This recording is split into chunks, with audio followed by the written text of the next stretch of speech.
Pada suatu malam tanggal 27 Rajab, Allah Subhanahu wa taala memberikan wahyu kepada malaikat Jibril alaihi salam. Wahai Jibril, janganlah engkau bertasbih pada malam ini, dan engkau Israel, janganlah engkau mencabut nyawa pada malam ini. Malaikat Jibril alaihi salam kemudian bertanya, "Ya Allah, apakah kiamat telah sampai?" Kemudian Allah berfirman, "Tidak wahai Jibril, tetapi pergilah engkau ke surga, ambillah buraq, dan kemudian pergilah kepada Muhammad dengan buraq itu." Setelah itu, Rasulullah Shallallahu Alaihi Wasallam melihat suatu kaum. Di depan kaum itu ada 2 potong daging. Yang sepotong adalah daging yang telah masak, sementara yang sepotong yang lainnya adalah daging mentah yang busuk. Namun anehnya, kaum itu melahap daging mentah yang busuk serta meninggalkan daging yang telah masak. Menurut Jibril, kaum itu adalah gambaran dari umat Rasulullah yang telah mempunyai istri yang halal dan baik. Akan tetapi, mereka memilih untuk mendatangi wanita yang lainnya yang tidak halal baginya, kemudian tidur bersamanya sampai pagi. Dan itu adalah gambaran dari para istri yang telah mempunyai suami yang halal dan baik, tetapi mereka mendatangi laki-laki lain yang haram baginya, kemudian tidur dengannya sampai pagi. Kemudian setelah itu, Rasulullah Shallallahu Alaihi Wasallam melihat suatu kaum. Mereka membentur-benturkan kepala mereka pada batu sehingga kepala mereka itu pecah. Dan setiap kepala itu pecah, maka kepala itu pulih kembali dan kembali kepada asalnya. Lalu mereka benturkan kepala itu lagi sampai pecah lagi dan kembali lagi ke bentuknya yang semula. Pekerjaan itu mereka lakukan terus-menerus tanpa berhenti. Malaikat Jibril kemudian menjelaskan bahwa perbuatan tersebut adalah gambaran dari siksaan yang akan diberikan di hari kiamat nanti kepada orang-orang yang malas melakukan sholat wajib dan sering mengakhirkan waktunya. Perjalanan pun dilanjutkan. Setelah itu Rasulullah melihat suatu kaum yang pergi berombongan, pergi bergerombolan, seperti kawanan unta dan kambing yang akan pergi ke tempat penggembalaan. Mereka pergi dalam keadaan telanjang, hanya kemaluan dan dubur mereka yang tertutup dengan sehelai kain. Mereka makan kayu berduri yang sangat busuk baunya. Mereka makan buah zakum, yaitu buah tetumbuhan yang sangat pahit, serta mereka makan batu-batu dari neraka jahanam. Malaikat Jibril kemudian menerangkan bahwa kaum itu adalah gambaran dari umat Rasulullah yang enggan membayar zakat, tidak mau membayar zakat, baik zakat yang wajib maupun zakat yang sunnah, yaitu sedekah. Allah sama sekali tidak menganiaya mereka, tetapi merekalah yang menganiaya diri mereka sendiri. Kemudian setelah itu, Rasulullah Shallallahu Alaihi Wasallam melihat seorang laki-laki yang sedang mengumpulkan kayu bakar. Laki-laki itu tidak kuat membawanya. Akan tetapi, laki-laki itu tidak mengurangi jumlah kayunya, melainkan terus menambahi jumlah kayunya. Kemudian malaikat Jibril menjelaskan bahwa ini adalah gambaran dari umat Rasulullah. Mereka memangku tugas atau jabatan secara rangkap. Mereka sebenarnya tidak mampu menunaikan amanat-amanat dari tugas-tugas dan jabatan-jabatan itu. Akan tetapi mereka masih mau menerima tugas dan jabatan yang lainnya. Mereka adalah orang yang tidak bisa menjaga amanahnya. Bismillahirrahmanirrahim. Allahumma salli wa sallim ala Sayyidina Muhammad wa ala ali Sayyidina Muhammad. Saudara-saudaraku yang dirahmati Allah, peristiwa Isra Mi'raj terjadi pada tanggal 27 Rajab tahun 621 Masehi atau 3 tahun sebelum peristiwa hijrah. Rasulullah pada saat itu berusia 51 tahun. Peristiwa luar biasa ini terjadi mulai lepas tengah malam sampai menjelang sholat subuh tiba waktu Mekah. Isra Mi'raj berasal dari 2 kata, yaitu Isra dan Mi'raj. Isra berarti perjalanan malam, perjalanan dari Masjidil Haram ke Masjidil Aqsa, dan Mi'raj berarti proses naiknya Rasulullah ke langit. Peristiwa Isra Mi'raj merupakan suatu peristiwa yang sangat penting, khususnya bagi umat Islam, karena di dalam peristiwa ini terdapat perintah untuk melakukan sholat yang kemudian menjadi kewajiban bagi seluruh umat Islam. Sebelum peristiwa Isra Mi'raj terjadi, Rasulullah mengalami keadaan duka cita yang sangat mendalam. Rasulullah ditinggal oleh istrinya tercinta, yaitu Sayyidah Khadijah. Kemudian Rasulullah ditinggal oleh pamannya sendiri, yaitu Abu Thalib, orang yang sangat melindungi Rasulullah.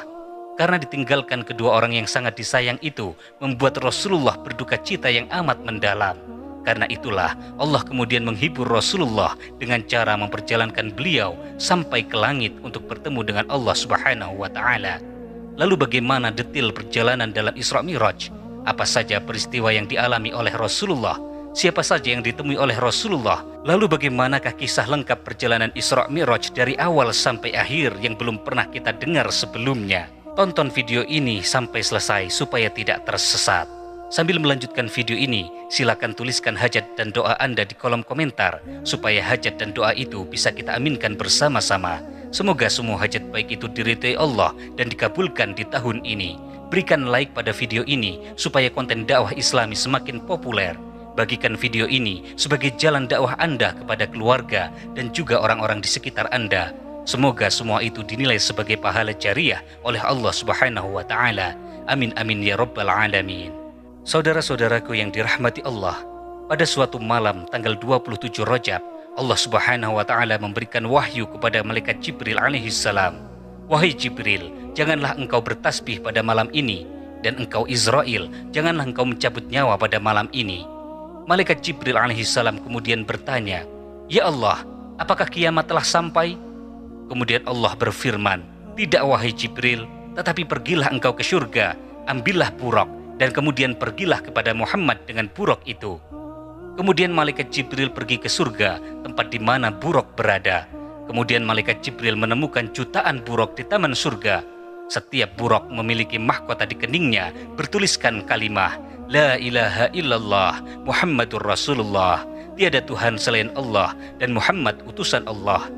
Di antara jutaan buraq itu, malaikat Jibril melihat seekor buraq yang memisahkan diri dari rombongannya, seraya menangis bercucuran air matanya. Kemudian Jibril menghampiri buraq itu. Kemudian malaikat Jibril bertanya, "Wahai buraq, mengapa engkau menangis?" Kemudian buraq itu menjawab, "Wahai Jibril, sesungguhnya aku telah mendengar nama Muhammad sejak 40.000 tahun yang lalu. Maka pemilik nama itu telah tertanam di dalam hatiku. Dan setelah itu, aku menjadi sangat rindu kepadanya. Aku tidak mau makan dan minum lagi, wahai Jibril. Aku seperti dibakar oleh api kerinduan." Sementara itu di tempat lain, yaitu di kota Mekah, pada malam itu Rasulullah SAW, beliau sedang berbaring di antara dua orang, yaitu paman beliau Hamzah dan sepupu beliau Ja'far bin Abi Thalib. Mereka sedang tidur di dekat Ka'bah. Tiba-tiba datang kepada beliau 3 orang lelaki yang ternyata adalah malaikat, yaitu malaikat Jibril, malaikat Mikail, serta seorang malaikat yang lainnya. Ketika itu Rasulullah terbangun oleh suara yang memanggilnya, "Wahai orang yang sedang tidur, bangunlah." Kemudian Rasulullah terbangun. Di hadapannya sudah berdiri malaikat Jibril. Malaikat Jibril kemudian memerintahkan malaikat yang lain untuk mengangkat Rasulullah ke suatu tempat. Kemudian mereka bertiga membawa Rasulullah ke sumur Zam-Zam. Lalu mereka menelentangkan Rasulullah. Kemudian setelah itu, Jibril membelah badan Rasulullah mulai dari tenggorokan sampai ke bawah perut beliau. Lalu Jibril berkata kepada Mikail, "Wahai Mikail, bawakan kepadaku 1 baskom air Zam-Zam supaya aku dapat membersihkan hati Rasulullah." Malaikat Jibril kemudian mengoperasi dada Rasulullah, kemudian mengeluarkan hati Rasulullah dan membasuhnya 3 kali, serta membuang ketul hitam, yaitu alaqah, atau tempat syaitan membisikkan was-wasnya kepada Rasulullah, sehingga rasa was-was hilang dari hati Rasulullah. Kemudian para malaikat itu meletakkan kembali hati Rasulullah di tempat asalnya. Malaikat Mikail 3 kali membawakan baskom berisi air Zam-Zam kepada malaikat Jibril. Kemudian didatangkan sebuah baskom emas yang penuh dengan hikmah dan keimanan dan dituangkan habis ke dada Rasulullah. Dan dada Rasulullah kemudian dipenuhi dengan kesabaran, ilmu, keyakinan, dan keislaman. Kemudian setelah itu dada Rasulullah ditutup kembali dan di antara kedua belikat Rasulullah diberi setempel dengan setempel kenabian. Semua proses itu tidak menimbulkan sakit sedikit pun kepada Rasulullah. Setelah selesai, Rasulullah diminta supaya berwudu. Saudara-saudaraku yang dirahmati Allah, kemudian didatangkan seekor buraq yang telah diberi pelana dan kendali oleh malaikat Jibril. Buraq adalah binatang yang putih, panjang, lebih besar dari keledai, tetapi lebih kecil dari baghal atau hewan peranakan dari kuda dan keledai. Buraq memiliki 4 kaki. Buraq ini dapat meloncat sejauh batas pandangnya. Kedua telinganya selalu bergerak. Jika menaiki gunung, kedua kaki belakangnya memanjang. Dan jika menuruni gunung, kedua kaki depannya memanjang. Dia memiliki 2 sayap pada kedua pahanya yang dapat membantu dan memperkuat lari kecepatannya. Ketika Rasulullah SAW akan menaiki buraq untuk pertama kalinya, buraq itu bertingkah liar sehingga menyulitkan Rasulullah. Kemudian setelah itu malaikat Jibril meletakkan tangannya pada leher buraq seraya berkata, "Wahai buraq, apakah engkau tidak malu Demi Allah, tidak ada seorang makhluk pun yang menaikimu yang lebih mulia menurut Allah daripada beliau.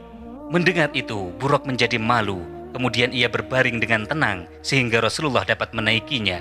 Saudara-saudaraku yang dirahmati Allah, Rasulullah merasa bahagia pada waktu itu karena akhirnya beliau dapat mengendarai Buraq. Malaikat Jibril memegang tali kekang Buraq, sementara Mikail memegang pelananya. Malaikat Israfil memegang kain pelana Buraq. Buraq bergerak di angkasa dalam waktu sekejap mata. Tidak berapa lama Nabi menunggang Buraq, sampailah beliau dan Jibril ke suatu tempat. Tempat itu banyak pohon kurmanya. Setelah itu malaikat Jibril alaihissalam berkata, "Ya Rasulullah, turunlah dan berdoalah kepada Allah di tempat ini." Rasulullah kemudian disuruh oleh malaikat Jibril untuk melaksanakan sholat 2 rakaat. Kepada Nabi, malaikat Jibril menjelaskan, "Tahukah engkau ya Rasulullah bahwa engkau sholat di Thaibah, yaitu Madinah? Disitulah engkau kelak berhijrah." Kemudian perjalanan dilanjutkan. Di suatu tempat malaikat Jibril menyuruh Rasulullah untuk sholat sunnah 2 rakaat. "Inilah Tursina, tempat Musa bercakap-cakap langsung dengan Tuhannya," kata malaikat Jibril. Perjalanan kemudian dilanjutkan kembali, dan untuk ketiga kalinya malaikat Jibril memerintahkan untuk berhenti di suatu tempat dan menyuruh melakukan sholat sunnah 2 rakaat lagi. Setelah selesai sholat, berkatalah malaikat Jibril kepada Rasulullah, "Tahukah engkau ya Rasulullah di manakah engkau sholat ini?" "Engkau sholat di Baitul Lahm, yaitu tempat Nabi Isa alaihissalam dilahirkan. Tempat itu sekarang bernama Bethlehem." Perjalanan dilanjutkan kembali. Di dalam perjalanan ke Baitul Maqdis, Rasulullah diperlihatkan dengan berbagai pemandangan simbolik. Setiap kali melihatnya, malaikat Jibril menerangkan hakikat sebenarnya peristiwa itu. Tiba-tiba Rasulullah Shallallahu Alaihi Wasallam melihat jin Ifrit yang membuntuti Rasulullah dengan membawa obor. Setiap kali Rasulullah Shallallahu Alaihi Wasallam menolehkan kepala ke tempat yang lain, Rasulullah selalu melihatnya, yang menyebabkan mata Rasulullah senantiasa melihat ke arah jin Ifrit. Kemudian malaikat Jibril berkata, "Ya Rasulullah, apakah engkau mau aku ajarkan kalimat untuk menghalau jin Ifrit itu?" Rasulullah kemudian bersabda, "Baiklah wahai Jibril." Kemudian setelah itu malaikat Jibril berkata, "Ya Rasulullah, ucapkanlah doa ini. A'udzu biwajhillahil karim wa bikalimatillahi tammat allati la yujawizuhunna barrun wala fajir min syarri ma yanzilu minas sama' wa min syarri ma ya'ruju fiha wa min syarri ma dharu'a fil ard wa min syarri ma yakhruju minha wa min syarri fitanil laili wan nahar wa min syarri tawariqil lail wa min syarri kulli tariq illa tariqan yatruku bi khairin ya Rahman." Aku berlindung dengan zat Allah yang maha mulia, dengan kalimat-kalimatnya yang sempurna, yang tidak ada orang baik dan juga orang durhaka yang melampauinya, dari keburukan yang turun dari langit, dan keburukan apapun yang naik ke langit, dari keburukan apa saja yang masuk ke bumi, dan keburukan apa saja yang keluar dari bumi, dari keburukan fitnah-fitnah siang dan malam, dari keburukan petaka-petaka malam, dari keburukan setiap petaka yang datang, kecuali petaka yang datang dengan membawa kebaikan, wahai zat yang maha penyayang. Demikianlah ijazah doa pengusir jin dari malaikat Jibril kepada Rasulullah Sallallahu Alaihi Wasallam. Setelah Rasulullah Sallallahu Alaihi Wasallam membaca doa itu, maka jin Ifrit yang membuntuti Rasulullah jatuh tersungkur dan seketika obornya padam. Kemudian Rasulullah melihat suatu kaum, mereka menanam tanaman pada suatu hari, dan pada hari itu pula tanaman itu dapat mereka panen. Dan setiap kali dipanen, buahnya kembali lagi seperti semula, sangat rimbun, sangat subur. Setelah ditanyakan kepada malaikat Jibril, kemudian Rasulullah mendapatkan jawaban bahwa apa yang Rasulullah lihat adalah gambaran dari orang-orang yang berjuang untuk membela agama Allah. Amal baik mereka dilipat gandakan sampai 700 kali. Apapun yang mereka berikan atas nama Allah tidak pernah berkurang, bahkan akan berlipat ganda, bertambah terus jumlahnya. Kemudian setelah itu Rasulullah mencium aroma yang sangat wangi, aroma yang sangat harum. Setelah itu Rasulullah bertanya kepada malaikat Jibril, "Bau apakah yang tercium ini?" Kemudian malaikat Jibril menjawab bahwa bau wangi itu adalah bau dari Masyitoh beserta suami dan kedua anaknya yang dibunuh oleh Raja Fir'aun dari Mesir yang mengaku sebagai Tuhan karena mereka mempertahankan imannya dan mengingkari ketuhanan Fir'aun. Kemudian setelah itu Rasulullah Shallallahu Alaihi Wasallam melihat suatu kaum, mereka membentur-benturkan kepala mereka pada batu sehingga kepala mereka itu pecah, dan setiap kepala itu pecah maka kepala itu pulih kembali dan kembali kepada asalnya. Lalu mereka benturkan kepala itu lagi sampai pecah lagi dan kembali lagi ke bentuknya yang semula. Pekerjaan itu mereka lakukan terus-menerus tanpa berhenti. Malaikat Jibril kemudian menjelaskan bahwa perbuatan tersebut adalah gambaran dari siksaan yang akan diberikan di hari kiamat nanti kepada orang-orang yang malas melakukan sholat wajib dan sering mengakhirkan waktunya. Perjalanan pun dilanjutkan. Setelah itu Rasulullah melihat suatu kaum yang pergi berombongan, pergi bergerombolan, seperti kawanan unta dan kambing yang akan pergi ke tempat penggembalaan. Mereka pergi dalam keadaan telanjang, hanya kemaluan dan dubur mereka yang tertutup dengan sehelai kain. Mereka makan kayu berduri yang sangat busuk baunya. Mereka makan buah zakum, yaitu buah tetumbuhan yang sangat pahit, serta mereka makan batu-batu dari neraka jahanam. Malaikat Jibril kemudian menerangkan bahwa kaum itu adalah gambaran dari umat Rasulullah yang enggan membayar zakat, tidak mau membayar zakat, baik zakat yang wajib maupun zakat yang sunnah, yaitu sedekah.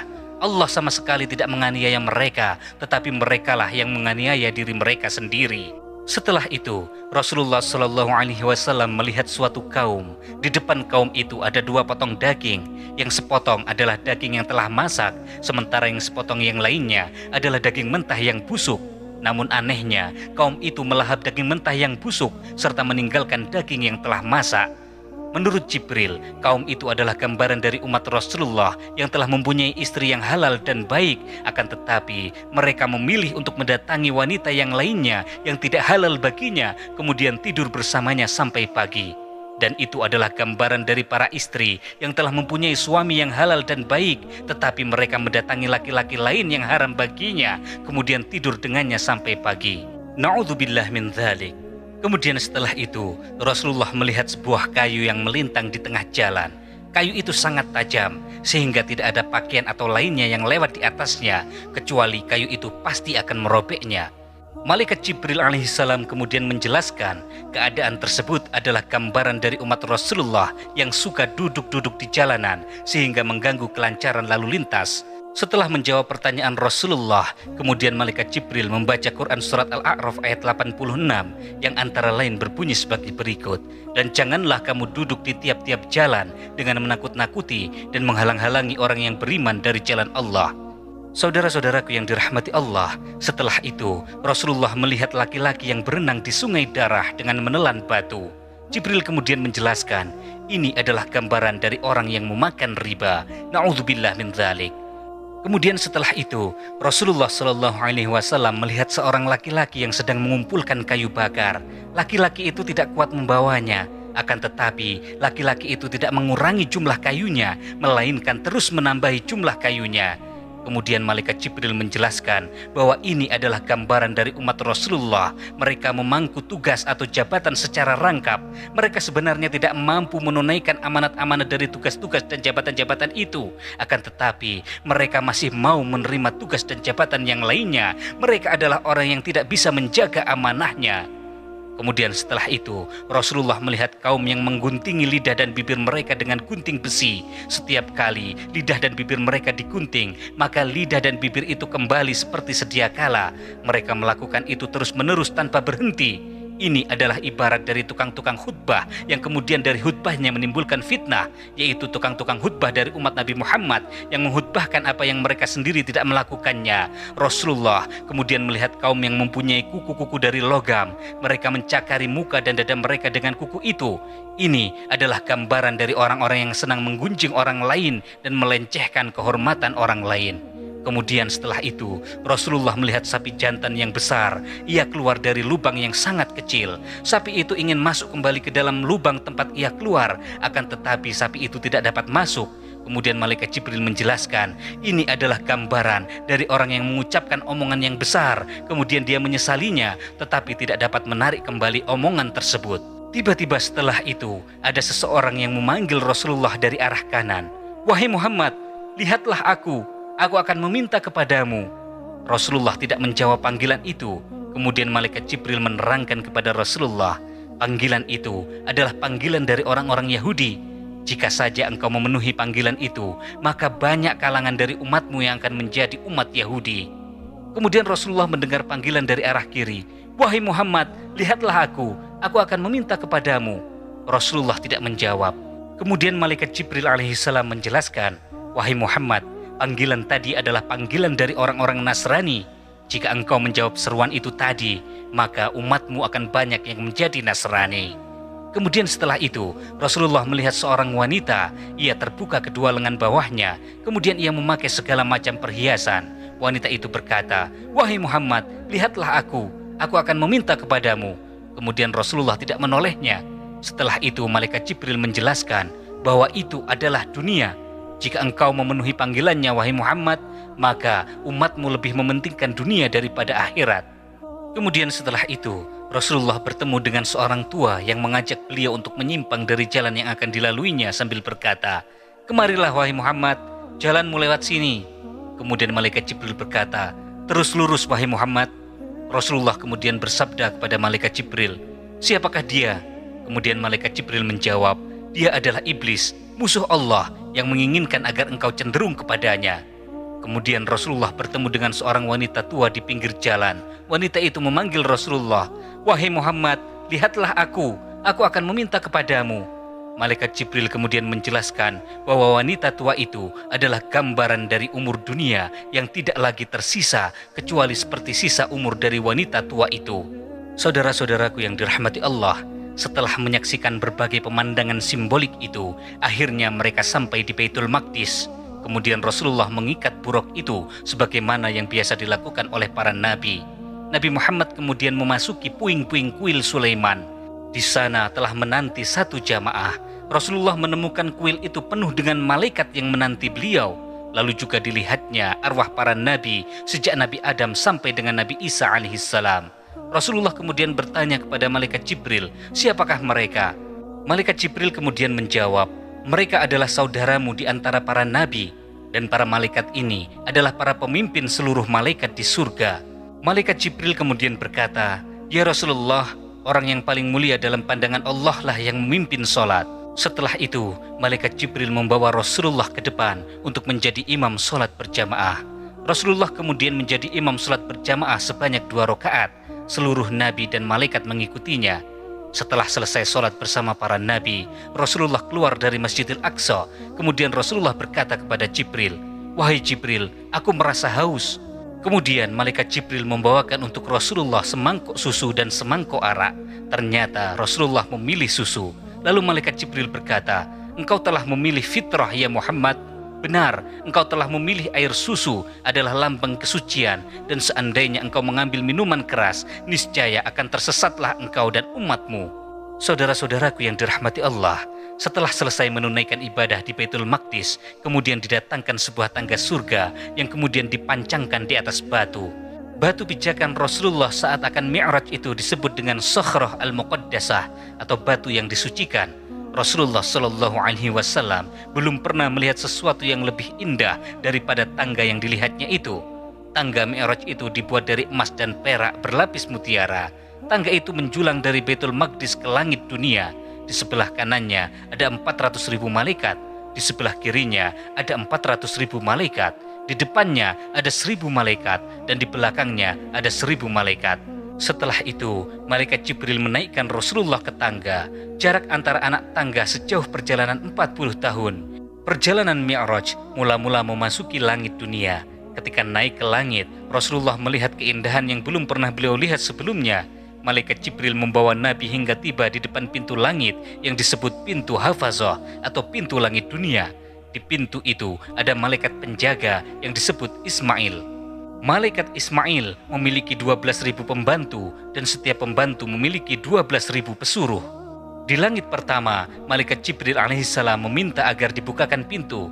Terdengar suara yang bertanya, "Siapakah engkau?"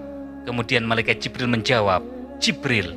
Malaikat Jibril kemudian ditanya lagi, "Siapakah yang bersamamu?" Malaikat Jibril kemudian menjawab, "Nabi Muhammad Shallallahu Alaihi Wasallam." Kemudian malaikat Ismail bertanya lagi, "Apakah Nabi Muhammad telah diutus?" Kemudian malaikat Jibril menjawab, "Iya, beliau telah diutus." Kemudian setelah itu malaikat Ismail membukakan pintu langit dan bertukar salam dengan Rasulullah. Mereka saling mendoakan. Malaikat Ismail berkata, "Selamat datang wahai anak yang soleh dan nabi yang soleh." Ketika memasuki langit pertama, Rasulullah bertemu dengan para malaikat yang menyambutnya. Malaikat-malaikat itu menyambutnya dengan tersenyum sambil membaca doa-doa. Ada di antara malaikat itu yang turut berdoa, akan tetapi sama sekali ia tidak tersenyum. Wajahnya tampak merengut. Rasulullah kemudian bertanya kepada Jibril, siapakah malaikat yang tidak tersenyum itu? Malaikat Jibril kemudian menjawab, jika saja dia pernah tersenyum kepada orang sebelum kamu, ataupun kepada orang sesudah kamu, maka dia akan tersenyum kepadamu. Namun dia tidak pernah tersenyum. Dia adalah malaikat Malik, malaikat penjaga neraka. Kemudian setelah itu Rasulullah berkata kepada malaikat Jibril, wahai Jibril, tidakkah dapat kamu minta kepadanya untuk menunjukkan neraka kepadaku? Malaikat Jibril kemudian menjawab, baiklah, wahai malaikat Malik, tunjukkan neraka kepada Rasulullah. Kemudian malaikat itu membuka penutup neraka. Maka terlihatlah api neraka yang bergejolak sampai Rasulullah mengira api itu akan menelan apa saja. Setelah itu Rasulullah berkata kepada malaikat Jibril, wahai Jibril, perintahkanlah kepada Malik untuk mengembalikannya ke tempat asalnya. Maka malaikat Jibril pun menyuruh malaikat Malik untuk menutup neraka. Malaikat penjaga neraka itu berkata, padamlah. Maka kembalilah tutup itu ke tempatnya semula. Setelah itu Rasulullah SAW melihat ada orang yang sedang menghadapi ruh manusia. Apabila dihadapkan ruh yang baik, ia akan bergembira dan berkata, ruh yang baik keluar dari jasad yang baik. Apabila dihadapkan kepadanya ruh yang jahat, maka wajahnya memberangus dan berucap, ruh yang jahat keluar dari jasad yang jahat. Rasulullah bertanya kepada Jibril, siapakah orang itu wahai Jibril? Kemudian malaikat Jibril menjawab, dia adalah Nabi Adam, ayahmu. Semua ruh anak cucunya akan melewati dia. Ketika Rasulullah bertemu dengan Nabi Adam, Rasulullah disambut serta oleh Nabi Adam dan mendoakannya dengan doa kebaikan. Setelah itu, Rasulullah melihat orang-orang bermoncong seperti moncong unta. Tangan mereka memegang segumpal api yang seperti batu. Lalu batu itu dilemparkan ke dalam mulut mereka dan keluar dari dubur mereka. Rasulullah kemudian bertanya, siapakah mereka itu? Malaikat Jibril kemudian menjawab, merekalah orang yang memakan harta anak yatim secara tidak sah, secara tidak halal. Jawab malaikat Jibril. Kemudian setelah itu, Rasulullah melihat orang-orang dengan perut yang sangat besar. Rasulullah belum pernah melihat orang-orang seperti itu, kecuali dari keluarga Fir'aun. Orang-orang itu kemudian dibawa ke dalam api. Mereka diinjak-injak, tidak dapat beranjak dari tempat mereka. Rasulullah kemudian bertanya, siapakah mereka itu wahai Jibril? Mereka itu adalah tukang riba. Jawab malaikat Jibril. Kemudian Rasulullah melihat orang-orang, di hadapan mereka ada daging yang gemuk dan baik, di samping mereka ada daging yang buruk dan busuk. Mereka memakan daging yang buruk dan busuk itu dan meninggalkan yang gemuk dan baik. Kemudian Rasulullah bertanya, siapakah mereka itu Jibril? Mereka adalah orang yang meninggalkan wanita yang dihalalkan Allah dan mencari wanita yang diharamkan. Jawab malaikat Jibril. Kemudian setelah itu Rasulullah melihat wanita-wanita yang digantungkan pada buah dadanya. Lalu Rasulullah bertanya, siapakah mereka itu Jibril? Kemudian malaikat Jibril menjawab, mereka adalah wanita yang memasukkan laki-laki yang bukan dari keluarga mereka. Kemudian perjalanan dilanjutkan. Naiklah Rasulullah bersama Jibril ke langit kedua. Malaikat Jibril kemudian meminta dibukakan pintu. Akan tetapi ada suara dari dalam, siapakah engkau? Aku Jibril alaihissalam. Kemudian ada jawaban, siapa yang bersamamu? Malaikat Jibril menjawab, Muhammad Rasulullah. Kata Jibril lagi, apakah dia juga Rasul? Benar, kata Jibril. Kemudian dikatakan, selamat datang wahai sebaik-baik yang datang. Kemudian pintu langit kedua dibuka. Sudah ada dua orang di sana. Malaikat Jibril kemudian memperkenalkan, inilah Yahya, inilah Isa. Kemudian Rasulullah memberi salam dan mereka membalas salam seraya berkata, selamat datang wahai saudara yang baik dan nabi yang baik. Kedua orang itu adalah Nabi Yahya dan Nabi Isa alaihissalam.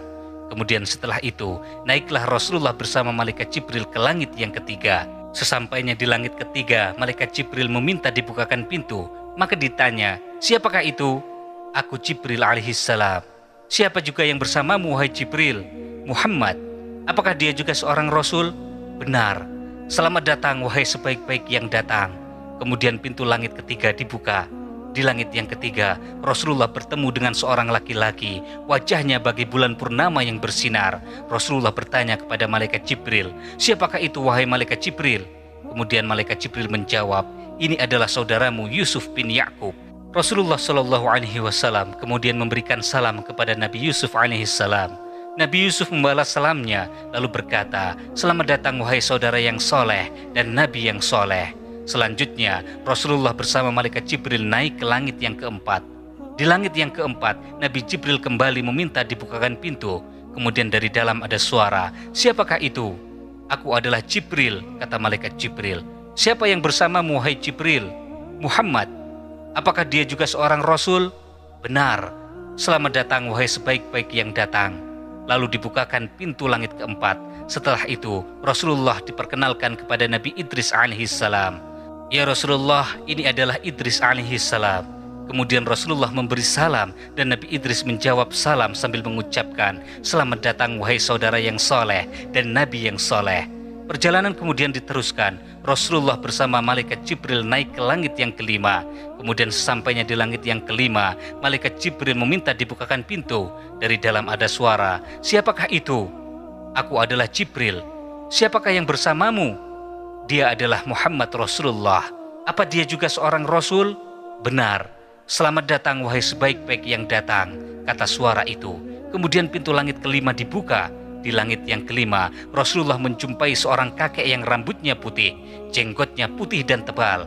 Rasulullah kemudian bertanya kepada Jibril, "Siapakah dia wahai Jibril?"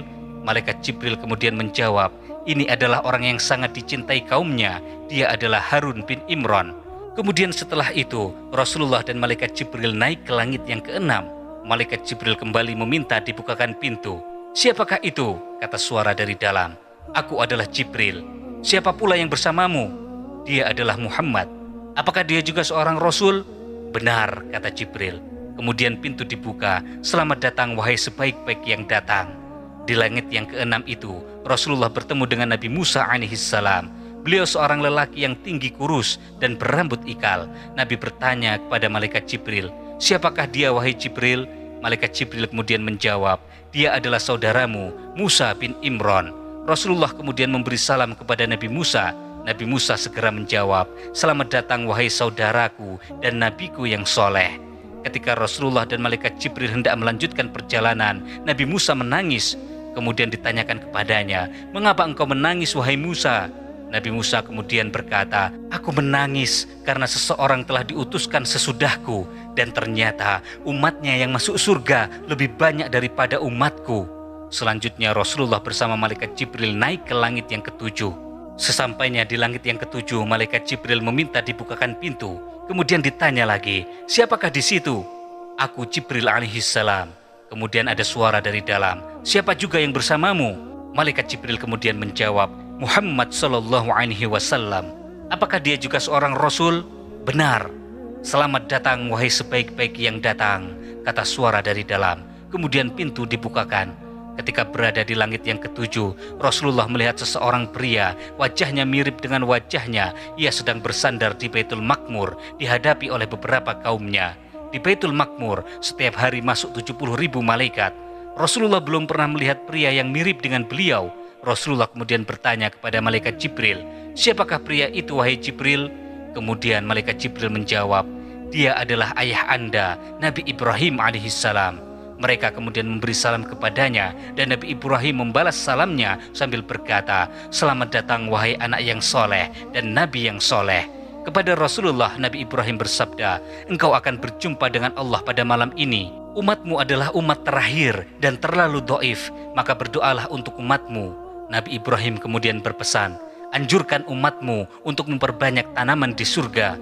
Rasulullah kemudian bertanya, "Apakah tanaman di surga itu wahai Nabi Ibrahim?" Kemudian Nabi Ibrahim menjawab, "Ucapkanlah subhanallah walhamdulillah wala ilaha illallah wallahu akbar wala haula wala quwata illa billah."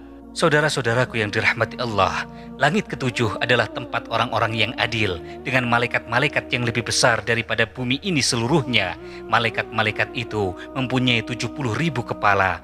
Tiap kepala memiliki 70.000 mulut. Tiap mulut memiliki 70.000 lidah. Dan tiap lidah dapat berbicara dalam 70.000 bahasa. Tiap bahasa dengan 70.000 dialek. Semua itu memuja dan memuji serta mengkuduskan Allah Subhanahu wa Ta'ala.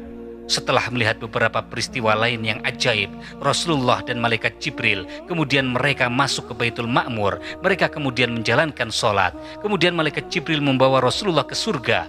Di surga, Rasulullah melihat dan mendengar sesuatu yang tidak pernah didengarnya di bumi. Surga itu sangat indah. Di dalam surga itu terdapat kubah dari mutiara dan tanahnya beraroma kasturi. Tanah dan lumpur surga terbuat dari zafaron, berupa tepung putih beraroma kasturi dan sangat bersih. Cahaya surga itu berwarna putih, bersinar terang, aromanya semerbak. Di sana terdapat gedung megah dan sungai-sungai yang mengalir. Ada istri-istri yang cantik jelita, perhiasan-perhiasan yang banyak, tanaman-tanaman, berbagai macam kesenangan dan kenikmatan di tempat yang tinggi. Kemudian Rasulullah Shallallahu Alaihi Wasallam melihat sebuah sungai susu yang tidak berubah rasanya, sebuah sungai arak yang lezat, dan sebuah sungai madu yang jernih. Rasulullah melihat telaga Al-Kautsar. Kemudian Rasulullah keluar dari surga. Kemudian malaikat Jibril membawa Rasulullah meneruskan perjalanan naik ke Sidratul Muntaha. Sidratul Muntaha ditutup dengan warna yang tidak diketahui Rasulullah. Di situ ada sebuah pohon, daunnya seperti telinga gajah, buahnya sebesar tempayan. Di Sidratul Muntaha ini, Rasulullah dapat melihat rupa malaikat Jibril yang asli untuk yang kedua kalinya setelah sebelumnya melihat rupa Jibril yang asli ketika menerima wahyu yang pertama di Gua Hira. Jibril kemudian berkata, "Inilah Sidratul Muntaha." Di situ juga ada 4 sungai, 2 sungai di dalam dan 2 sungai lagi di luar. Rasulullah kemudian bertanya, "2 sungai apakah ini, wahai Jibril?" Kemudian malaikat Jibril menjawab, "Ada 2 yang di dalam, itu adalah sungai di surga, sedangkan 2 yang nampak jelas ini adalah sungai Nil dan sungai Furat." Nabi Muhammad SAW melihat pemandangan yang sangat indah di tempat itu. Tidak seorang pun yang dapat melukiskan keindahannya. Rasulullah telah melihat sebagian dari tanda-tanda kebesaran Allah. Di Sidratul Muntaha, kemudian terdengarlah suara yang berseru kepada Rasulullah, "Wahai Muhammad, masuklah." Rasulullah kemudian diangkat melewati Sidratul Muntaha. Beliau ditutupi oleh awan. Malaikat Jibril tertinggal di Sidratul Muntaha. Rasulullah Shallallahu Alaihi Wasallam kemudian memanggil malaikat Jibril, "Wahai Jibril, ikutlah bersamaku." Malaikat Jibril kemudian berkata, "Engkau dan Allah saja." Rasulullah kemudian berkata lagi, "Apakah di sini ada sahabat yang hendak meninggalkan sahabatnya?" Maksudnya adalah Rasulullah tidak ingin pergi tanpa adanya malaikat Jibril alaihissalam. Kemudian malaikat Jibril menjawab, "Tempatku cukup di sini. Jika aku melintasi kawasan ini, maka aku akan terbakar oleh cahaya." Malaikat Jibril tidak mampu melintas lagi lebih tinggi. Hanya orang yang diizinkan oleh Allah yang dapat melintasi Sidratul Muntaha. Rasulullah adalah orang yang diangkat derajatnya sehingga dapat melintas lebih tinggi untuk bertemu dengan Allah Subhanahu wa Ta'ala. Saudara-saudaraku yang dirahmati Allah, Rasulullah melanjutkan perjalanan tanpa ditemani malaikat Jibril. Rasulullah kemudian melalui 70.000 hijab pembatas yang terbuat dari cahaya hingga sampai ke mustawa, yaitu tempat kalam menulis, yakni kalam catatan di Lauhil Mahfuz. Di situ Rasulullah Shallallahu Alaihi Wasallam melihat seorang laki-laki yang gaib dalam nur arsy. Rasulullah kemudian bertanya, "Siapakah kamu? Apakah kamu malaikat?" "Tidak," jawab laki-laki itu. "Apakah kamu nabi?" tanya Rasulullah lagi. "Tidak. Sesungguhnya aku adalah seorang laki-laki yang hidup di dunia, basah dengan menyebut nama Allah, yakni berzikir, dan hatiku senantiasa terpaut kepada masjid, dan aku juga tidak memaki kedua ibu bapakku." Rasulullah Shallallahu Alaihi Wasallam kemudian tiba di hadapan arsy, yaitu singgasana Allah. Nabi Muhammad melihat arsy Allah yang dijunjung di atas kepala para malaikat. Rasulullah dapat menyaksikan Allah dengan mata kepalanya sendiri. Tiada seorang pun daripada nabi atau mursalin yang dapat melihat Allah sebelum ini. Sebaliknya, Rasulullah dapat melihat Allah. Kemudian Rasulullah bersujud menyembah Allah. Allah berfirman, "Wahai Muhammad." Rasulullah kemudian menjawab, "Labbaik," yang artinya, "Aku hadir." Allah Subhanahu wa Ta'ala kemudian berfirman lagi, "Angkatlah kepalamu, mohonlah apa yang engkau kehendaki, aku berikan kepadamu." Seandainya saja Rasulullah memohon untuk diberikan kekayaan sebanyak semesta dan seisinya, pasti Allah akan kabulkan. Seandainya Rasulullah meminta dipanjangkan umurnya sampai hari kiamat tiba, pasti akan Allah kabulkan. Seandainya Rasulullah meminta untuk diberikan kebahagiaan di dunia dan di akhirat, pasti Allah akan berikan saat itu juga. Akan tetapi Rasulullah tidak melakukan itu. Rasulullah kemudian mengangkat kepalanya sambil berkata, "Ya Allah, ya Tuhanku, Engkau telah mengambil Ibrahim sebagai Khalil, kekasihmu, dan Engkau berikan kepadanya kerajaan yang besar. Engkau telah berkata-kata dengan Musa alaihissalam. Engkau telah berikan Daud kerajaan yang besar dan dapat melembutkan besi. engkau karuniakan kerajaan kepada Sulaiman yang tidak engkau karuniakan kepada siapapun, dan engkau memudahkan Sulaiman menguasai jin, manusia, syaitan, dan juga angin. Engkau ajarkan Nabi Isa Taurat dan Injil. Dengan izinmu, dia dapat menyembuhkan orang yang buta, orang yang sufak, dan menghidupkan orang yang mati. Engkau lindungi dia dan ibunya dari syaitan. Allah berfirman, sesungguhnya aku angkat engkau sebagai Habib, sebagai kekasih, dan aku utus engkau untuk manusia seluruhnya, supaya mengabarkan berita gembira dan memberi peringatan. Aku luaskan dadamu, dan aku buang darimu dosa, dan aku angkatkan untukmu zikirmu. Aku jadikan umatmu sebaik-baik umat yang dikeluarkan untuk manusia, dan aku jadikan umatmu itu sederhana, dan aku jadikan umatmu orang yang pertama dan orang yang terakhir, dan aku jadikan umatmu itu tiada sahut badan sholatnya, hingga mereka itu berikrar bahwa engkau hambaku dan pesuruhku. Dan aku jadikan dari umatmu beberapa kaum yang mana hati mereka saling berpaut. Aku telah jadikan engkau nabi yang mula-mula diciptakan dan nabi yang terakhir dibangkitkan, dan aku jadikan engkau orang yang mula-mula dibicarakan pada hari kiamat.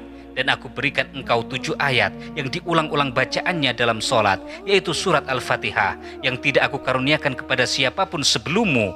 Aku berikan engkau penutup surat Al-Baqarah, harta yang bernilai di bawah arsy, ia tiada aku berikan kepada nabi sebelummu. Dan aku berikan kepadamu 8 saham yang berharga, yaitu Islam, hijrah, sedekah, menyuruh yang ma'ruf dan mencegah yang mungkar, dijadikan engkau pembuka dan penutup, diberikan engkau panji-panji kepujian, maka Adam dan lainnya berada di bawah panji-panjimu.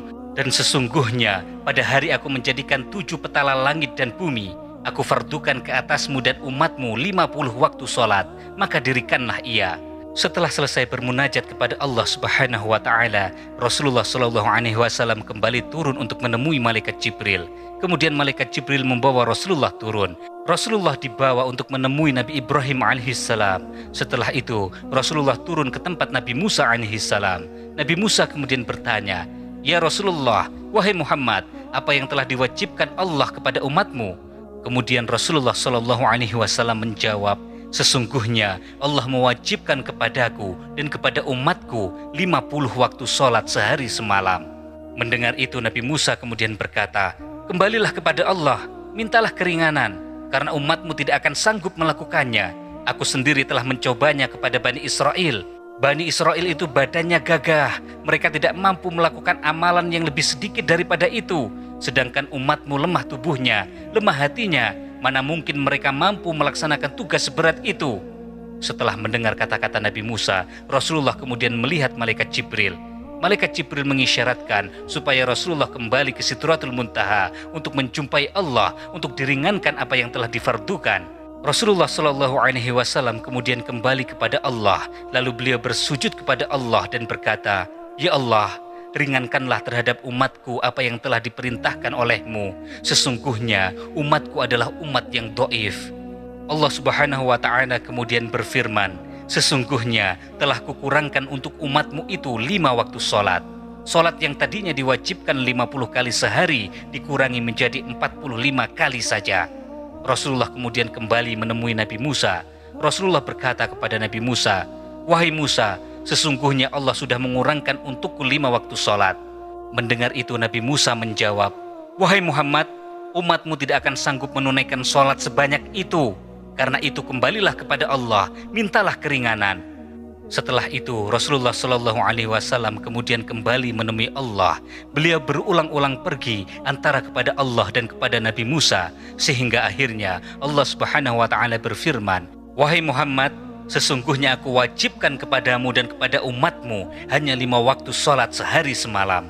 Setiap sholat fardu diganjar dengan 10 ganjaran. Oleh karena itu, berarti 5 waktu sholat fardu sama dengan 50 kali sholat fardu. Begitu juga, siapa yang berniat untuk melakukan kebaikan tetapi tidak jadi melakukannya, maka akan dicatat baginya 1 kebaikan. Jika dia melaksanakannya, maka akan dicatat 10 kebaikan baginya. Sebaliknya, siapa yang berniat ingin melakukan kejahatan tetapi tidak jadi melakukannya, maka tidak sesuatu pun dicatat baginya. Seandainya dia melakukannya, maka akan dicatat sebagai 1 kejahatan baginya." Setelah mendapatkan keringanan dari Allah Subhanahu wa Ta'ala, Rasulullah kembali ke tempat Nabi Musa dan menceritakan kepadanya apa yang telah difirmankan oleh Allah. Nabi Musa alaihissalam kemudian berkata, "Wahai Muhammad, kembalilah kepada Allah, mohonlah keringanan sekali lagi. Sesungguhnya umatmu tidak akan mampu untuk melaksanakannya. Rasulullah kemudian menjawab, wahai Musa, sesungguhnya aku telah berulang kali bolak-balik kepada Allah sehingga aku merasa malu kepada Allah dan aku akan tetap melaksanakan perintahnya ini. Tiba-tiba terdengarlah seruan, telah aku laksanakan yang aku fardukan dan aku ringankan untuk hambaku. Nabi Musa kemudian berkata, turunlah engkau wahai Muhammad dengan nama Allah. Rasulullah Shallallahu Alaihi Wasallam kemudian pergi bersama malaikat Jibril. Ketika telah sampai di langit dunia, tiba-tiba Rasulullah melihat debu dan asap serta terdengar suara berisik. Rasulullah kemudian bertanya kepada malaikat Jibril, wahai Jibril, apakah itu? Kemudian malaikat Jibril menjelaskan bahwa itu adalah setan yang menutup mata manusia hingga mereka tidak mampu berpikir tentang apa yang ada di dalam alam malakut langit dan bumi. Dan jika tidak dilakukan begitu, maka manusia akan melihat keajaiban-keajaiban di dalamnya. Kemudian Rasulullah kembali dengan tangga itu ke bumi. Rasulullah dan malaikat Jibril sampai di Baitul Maqdis. Buraq kemudian dilepaskan dari ikatannya. Dengan buraq itu, Rasulullah kemudian kembali ke Mekah pada malam yang sama. Di dalam perjalanan itu, Rasulullah melintasi beberapa unta milik orang Quraisy yang datang dari Syam. Di antaranya, ada seekor unta yang mempunyai 2 karung di atas badannya. Karung itu berwarna putih dan hitam. Unta itu melihat Rasulullah bersama Buraq yang kebetulan menuju ke arahnya. Maka terkejutlah unta itu. Ia lari berkeliling-keliling sampai kakinya patah. Unta itu lalu jatuh dan ditinggalkan di situ oleh pemiliknya. Di dalam perjalanan itu juga terlihat oleh Rasulullah sekelompok unta dan salah seekor dari unta itu tersesat. Rasulullah kemudian menuntunnya sehingga unta itu kembali ke dalam kelompoknya. Rasulullah Shallallahu Alaihi Wasallam memberi salam kepada mereka dan mereka mengenali suara Rasulullah, tetapi ada juga yang tidak percaya kepada suara itu. Kemudian setelah itu Rasulullah mengambil mangkok berisi air dan meminumnya. Pada waktu Nabi Muhammad akan berpisah dengan Jibril, yaitu waktu sholat subuh di Zitwa, yaitu suatu tempat di pinggiran kota Mekah, Rasulullah kemudian bersabda, wahai Jibril, kaumku akan mendustakan aku. Malaikat Jibril kemudian menjawab, Abu Bakar akan membenarkan engkau dan dialah As-Siddiq, yang artinya orang yang membenarkan. Setelah itu Rasulullah turun dari Buraq, maka terangkatlah Buraq ke langit dan kemudian ia kembali ke surga. Saudara-saudaraku yang dirahmati Allah, orang yang pertama kali ditemui oleh Rasulullah setelah Isra dan Mi'raj adalah Ummu Hani. Beliau adalah sepupu Rasulullah. Pada waktu sebelum fajar, Rasulullah membangunkan Ummu Hani. Sesudah melakukan sholat bersama-sama, Rasulullah kemudian berkata, wahai Ummu Hani, sesungguhnya aku telah sholat isya di lembah ini seperti yang engkau lihat. Kemudian aku datang ke Baitul Maqdis, aku sholat di dalamnya. Kemudian aku mengerjakan sholat subuh bersama kalian sekarang seperti yang kalian lihat. Rasulullah kemudian bercerita tentang pengalamannya selama Isra dan Mi'raj. Ummu Hani mendengarkannya dengan seksama, meskipun cerita-cerita yang didengarnya sama sekali di luar logika. Ummu Hani tetap berkata, aku percaya kepada ceritamu wahai Muhammad, tapi setelah ini apa yang hendak kau lakukan? Kemudian Rasulullah menjawab, aku akan menceritakannya kepada Abu Jahal dan pada semua penduduk Mekah. Kata Rasulullah, wahai Rasulullah, jangan ceritakan peristiwa ini kepada manusia, sebab nanti mereka akan mendustakanmu, mereka akan menyakitimu, kata Ummu Hani dengan ketakutan. Rasulullah kemudian bersabda, demi Allah, aku pasti akan menceritakan peristiwa ini kepada mereka. Pada waktu itu, datanglah Abu Jahal, kemudian ia bertanya, wahai Muhammad, apakah kamu akan memberitakan sesuatu? Kemudian Rasulullah menjawab, iya. Apakah itu wahai Muhammad? Tanya Abu Jahal lagi. Rasulullah kemudian menjawab, wahai Abu Jahal, aku telah diperjalankan pada malam tadi ke Baitul Maqdis. Abu Jahal sangat kaget. Kemudian ia berkata, apa? Kamu diperjalankan ke Baitul Maqdis dalam waktu semalam? Apakah kamu mau kalau aku kabarkan berita ini kepada kaummu? Saudara-saudaraku yang dirahmati Allah, kekagetan Abu Jahal sebetulnya adalah hal yang wajar, karena jarak antara Mekah ke Baitul Maqdis adalah 1.500 km, yang saat itu hanya bisa ditempuh dalam waktu 40 hari perjalanan dengan unta. Mendengar itu Rasulullah kemudian menjawab, bahkan aku akan kabarkan apa yang aku kabarkan kepadamu ini kepada mereka. Abu Jahal kemudian menyeru dengan suara yang sangat lantang, wahai Bani Ka'ab, wahai Bani Lu'a, berhimpunlah kamu semua kepadaku. Setelah semua orang berkumpul, berkatalah Abu Jahal kepada Rasulullah, wahai Muhammad, kabarkanlah kepada kaummu seperti yang engkau kabarkan kepadaku, wahai Muhammad. Rasulullah kemudian menceritakan peristiwa Isra Mi'raj itu kepada penduduk Mekah. Berkatalah Rasulullah, bahwasanya aku telah diperjalankan pada malam tadi. Kemana? Tanya kaumnya. Ke Baitul Maqdis, jawab Rasulullah. Apa? Kamu melakukan perjalanan dalam waktu yang sesingkat itu? Tanya mereka. Iya, jawab Rasulullah. Orang-orang Quraisy kemudian menanyakan tentang bagaimana Baitul Maqdis secara rinci. Orang-orang Quraisy sibuk bertanya tentang perjalanan Rasulullah dalam peristiwa Isra itu. Mereka bertanya berbagai perkara mengenai Baitul Maqdis yang kurang jelas pada ingatan Nabi. Hal itu menyulitkan Rasulullah karena dengan perjalanan yang secepat itu tentunya sulit untuk merinci tentang Baitul Maqdis. Rasulullah kemudian berdiri di Hijr Ismail.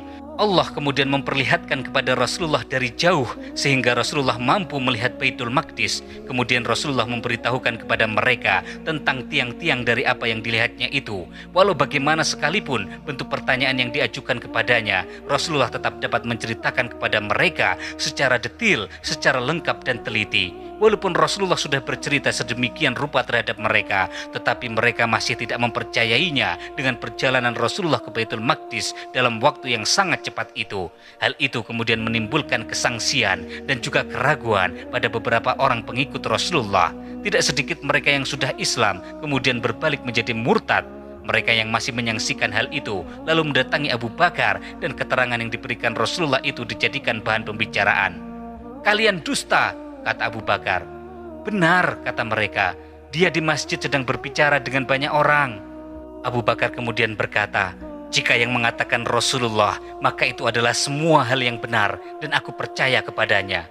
Abu Bakar kemudian menemui Rasulullah. Beliau langsung bertanya kepada Rasulullah, ya Rasulullah, benarkah Anda mengatakan kepada orang banyak bahwa Anda datang dari Baitul Maqdis semalam? Rasulullah menjawab, iya benar. Ya Rasulullah, cobalah sebutkan kepadaku bagaimanakah Baitul Maqdis itu.